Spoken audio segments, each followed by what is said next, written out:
Tumaas pa ng 13% ang rabies incident na naitatala sa bansa mula yan Enero hanggang Mayo ayon sa Department of Health o DOH. Ayon sa isang senador, isa daw sa nagiging dahilan nito ang dumaraming homeless pet sa Pilipinas.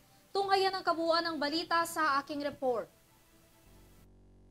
Base sa pagtatala ng DOH, hindi bababa sa 169 na kaso ng rabies ang naitala sa buong bansa. Mas mataas daw yan kung ikukumpara noong nakaraang taon na mayroon lamang 150 kaso sa kaparehong mga buwan. Sa kabuuang bilang na yan, 160 ang namatay dahil sa rabies.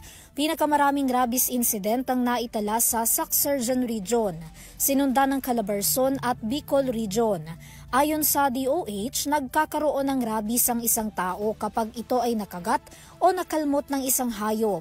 Karaniwang sintomas ng rabies ang lagnat, pananakit ng ulo, pagkatakot sa tubig o hangin. Kaya naman payo ng kagawaran ng kalusugan sakaling makagat ng aso o anumang hayop na posibleng may rabies, hugasan agad ang parte ng katawan na nakagat at agad na pumunta sa ospital para makapagpabakuna.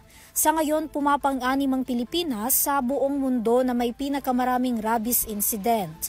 Sa hiwalay naman na pahayag, sinabi ni Senator Grace Fo sa Senate Committee on Agriculture kamakailan na ang dahilan ng dumaraming kaso ng rabies ay dahil sa overpopulation ng mga homeless animal sa bansa.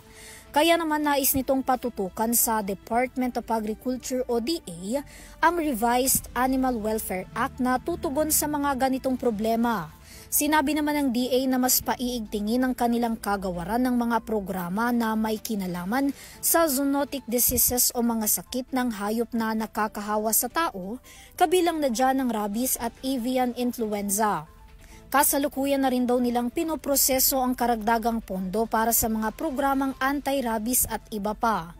Patuloy din daw silang nakikipagtulungan sa DOH, Department of Environment and Natural Resources o DENR para sa early detection, prevention at pagkontrol sa mga zoonotic diseases. Sa kabila ng dumaraming kaso ng rabies sa bansa, mas pinaiigting ng mga lokal na pamahalaan ang kanilang pagpapatupad ng anti-rabies vaccination bilang bahagi ng One Health approach ng DOH. Para sa UrTV News, Vanessa Cleofas sumasaludo sa bawat Pilipino.